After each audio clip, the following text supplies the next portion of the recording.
క్రీస్తు నామంన మరొకసారి మీకు అందరికీ నేను శుభములు తెలియజేస్తున్నాను. ప్రియ దేవులారా, మరి ఈరోజు వాక్య ధ్యానము యోహాను సువార్త 8వ అధ్యాయము. మరి అదేవిధంగా దేవులారా, మరి 7వ వచనం చూసుకుంటే, వారు ఆయనను పట్టుబదలక అడుగుచుండగా ఆయన తల ఎత్తి చూచి, మీలో పాపము లేనివాడు మొట్టమొదట ఆమె మీద రాయి వేయవలనని వారితో చెప్పి. ప్రియ దేవులారా, మరి యేసు ప్రభువును మరి ప్రజలు, పరిసయ్యులు, ముఖ్యంగా శాస్త్రులు శోధించడానికి దేవులారా ఒక వ్యభిచారం చేస్తూ పట్టబడిన స్త్రీని తీసుకొచ్చి, అయ్యా మరి మోషే ధర్మశాస్త్ర ప్రకారంగా వ్యభిచారం చేసిన వారి రాళ్ళతో కొట్టి చంపని చెప్పారు. కాబట్టి మళ్ళీ ఈ స్త్రీ వ్యభిచారం చేస్తూ పట్టుబడింది. కాబట్టి మరి ఈ స్త్రీని మేము రాళ్ళతో కొట్టి చంపాలని మేము నిశ్చయించుకున్నాము. మళ్ళీ మీరు చెప్పండి, మేము ఏ శిక్ష విధించాలి? ఎందుకంటే మీరు అనేక విధాలుగా అనేక విషయాలు బోధిస్తున్నారు. కాబట్టి మరి ఈ స్త్రీని, వ్యభిచారం చేస్తూ పట్టబడ్డ స్త్రీని శిక్ష విధించాలా, విధించొద్దా అని చెప్పేసి దేవులారా మరి యేసుని శోధించడానికి ఎలాగైనా ఆయనను ఏదో ఒక విషయంలో పట్టుకొని ఆయన మీద నింద మోపాలని చెప్పేసి శాస్త్రులు, పరిసయ్యులు ఈ విధంగా తనను ప్రశ్నించినప్పుడు ప్రభు అన్న మాట చూడండి దేవులారా, మీలో పాపము లేనివాడు లేక పాపము చేయనివాడు మొట్టమొదట రాయి వేయడని వారితో చెప్పడం జరిగింది. సరే, మోషే ధర్మశాస్త్ర ప్రకారంగా ఈ స్త్రీ వ్యభిచారం చేస్తూ పట్టబడింది కాబట్టి రాళ్ళతో కొట్టి చంపని చెప్పి ధర్మశాస్త్రం తెలివిస్తుంది. కాబట్టి ఇప్పుడు మీరు నన్ను అడుగుతున్నారు కాబట్టి ఒక పని చేద్దాము. మీలో పాపము లేనివాడు, మీ లోపల పాపము లేనివాడు లేక మీరు పాపము చేయనివాడు, నేను ఏ పాపం చేయలేదు అని అనుకున్నవాడు మాత్రమే ఈ స్త్రీ మీద రాళ్ళు వేయాలని చెప్పేసి తాను ఆజ్ఞాపించడం జరిగింది, తాను చెప్పడము జరిగింది. పిల్లల, ఈ మాటకు పరిసయ్యులు, శాస్త్రులు, మిగతా ప్రజలందరూ ఆశ్చర్యపోతున్నారు. ఆయన బోధకు, ఆయన సమాధానానికి, ఆయన జవాబుకు వాళ్ళందరూ ఆశ్చర్యపోయి, ఇంకా చూడండి అని చేశారంట. ఆ విధంగా చెప్పి మరలా వంగి, అంటే నీళ్ళ మీద ఏదో వ్రాయిచ్చుండేను అని చెప్పేసి లేఖనాలు సెలవిస్తున్నాయి. చూడండి ఇక్కడ 8వ వచనం, మరలా వంగి నేల మీద వ్రాయిచ్చుండెను, నేల మీద వ్రాయిచ్చుండెను. ఎప్పుడైతే తాను వ్రాస్తున్నప్పుడు ఆ పరిసయ్యులుగా, శాస్త్రులు కావచ్చు, వారంట మనస్సాక్షి ద్వారా వాళ్ళు గద్దించబడ్డారంట. అంటే నీతిమంతుడు లేడు, ఒక్కడు లేడు, లేఖనాలు సెలవిస్తున్నాయి. కాబట్టి వారు కూడా మనస్సాక్షి గద్దింపబడి, నేను కూడా పాపం చేశాను కాబట్టి ఈ స్త్రీని మీద రాళ్ళు వేసే అధికారం నాకు లేదని వాళ్ళు మనస్సాక్షి ద్వారా గద్దింపబడినట్టున్నారా. ఆ విధంగా వాళ్ళు గద్దింపబడిన తర్వాత ఏంటంటే ఒకరి తర్వాత ఒకరు చూడండి, వారి మాట విని పెద్దవారు మొదలుకొని చిన్నవారి వరకు ఒకరిని వెంట ఒకడు బయటకు వెళ్ళేరి. ఒకరి తర్వాత ఒకరు మనస్సాక్షి ద్వారా గద్దించబడినట్టున్నారా. గద్దించబడి వారు ఏం చేశారంట, అక్కడి నుంచి వాళ్ళు బయటికి వెళ్ళిపోయినట్టు మనకు చూస్తున్నది.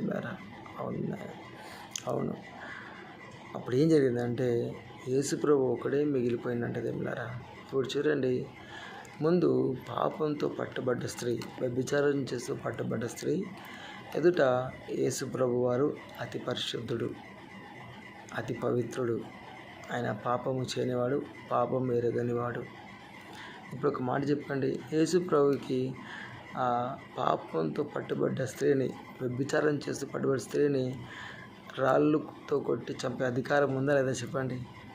అధికారం ఉంది దేవులారా. ఎందుకంటే ఆయన ఏ పాపం చేయలేదు కాబట్టి. పాపం చేసిన వారు అందరూ ఒకరితో వెళ్ళిపోయారు కదా.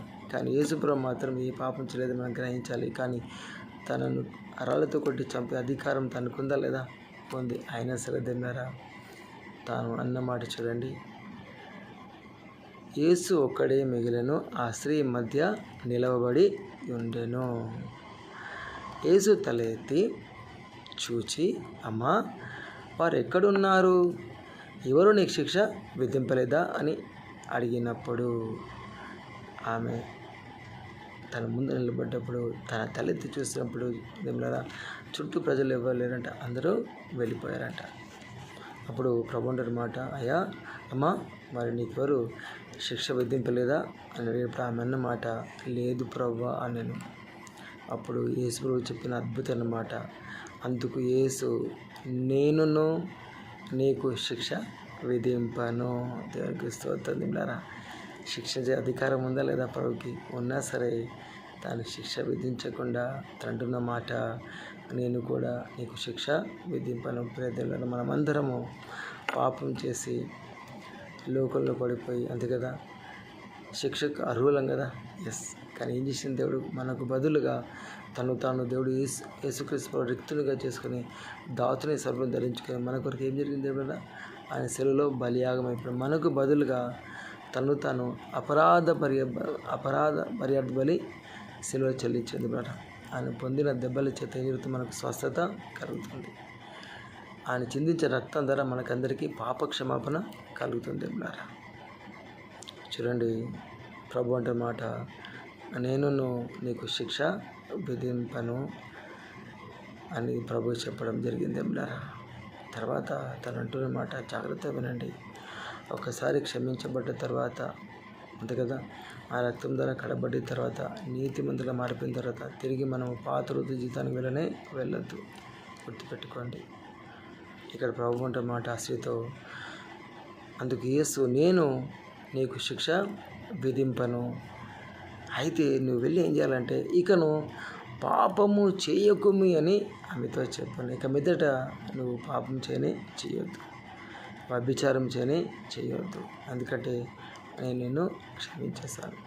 నేను ఏ శిక్ష విధిస్తలేదు. మోషే ధర్మశాస్త్ర ప్రకారంగా నువ్వు వ్యభిచారం చేసి పట్టుబడ్డావు.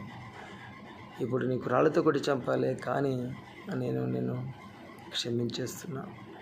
ఇక మీదట నువ్వు ఏ పాపము చేయకుని అని చెప్పేసి ఆ స్త్రీతో చెప్పడం జరిగింది ఏమిలారా. ఎస్, ఒకసారి మనము పాపాలు క్షమించబడ్డ తర్వాత తిరిగి పాత ఋతు జీవితానికి మనం వెళ్ళొద్దేంలారా.